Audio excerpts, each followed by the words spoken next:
Bonjour. J'ai eu vent de vos soirées au tire-bouchon d'Angélique à Oudan. Un ami m'en a parlé. Enfin, un ami, une connaissance.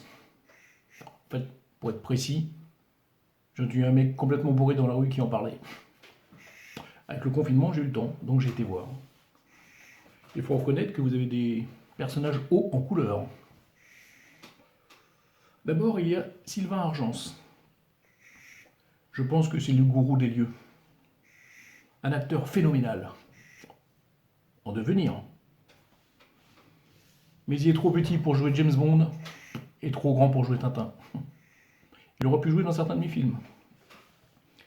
Comme par exemple Le Cure-dent agressif, ou encore Pour moi la fenêtre est moche.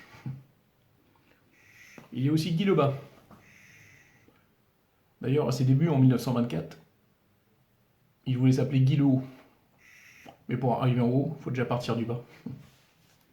Lui, il a joué dans quelques-uns de mes films.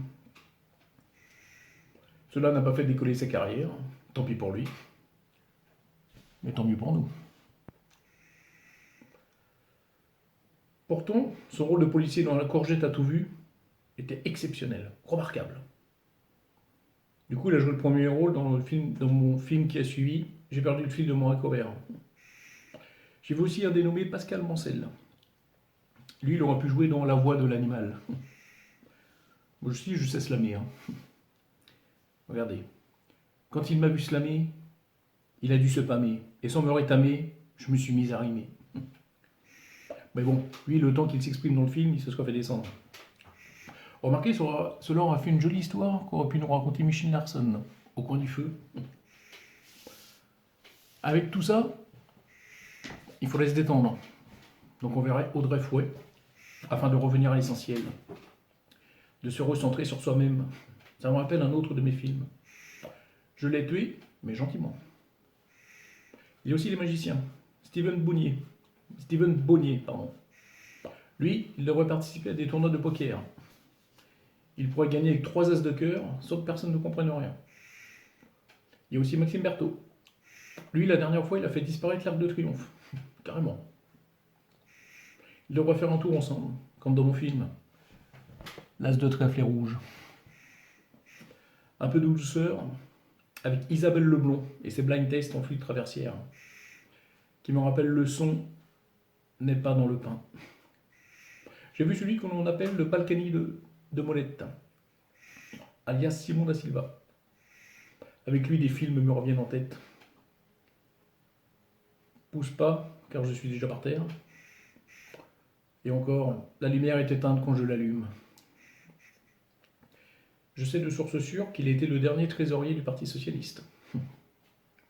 Il y a Titouan, c'est le plus jeune du groupe. Mais quand il parle des filles, je pense que c'est plus dangereux. Comme dans J'ignore de le savoir. Ou alors, si tu veux pas, je le dis à Guy Lebas. Tiens, le rôle là, celui-là. Il y a aussi l'ancien séminariste, Percade. Les mots, M-O-T-S, qu'il nous dit sont les mots, M-A-U-X, qu'il vit. La science devrait l'étudier, car c'est sûr qu'elle avancerait. Avec lui, je pense tout de suite au film, l'assassin est un tueur. Et maintenant, il y a les rebelles du groupe. On les appelle les graines d'âme. Elles sont étranges, très étranges. Mais après 5 ou 6 bières, elles sont très sympas. Elles viennent de sortir un album. Bravo les filles. Avec elles, le film auquel je pense, c'est Il manque des tacos dans mon violon. Tragédie bouleversante. Et il y a la petite qui veut toujours passer en dernière. Mélone. Je peux vous dire qu'elle fait du playback. Et en plus, elle est ventriloque. Un jour, elle chantera peut-être son Merci à Bercy. Pour finir, il y a ma préférée. Dominique. Quel charisme. Quelle classe. Enfin une vraie femme. Quand je pense à elle, c'est dans des films interdits aux moins de 18 ans. Allez, continuez de nous divertir, le 78 Comedy Club. Merci. Et peut-être qu'un jour je passerai.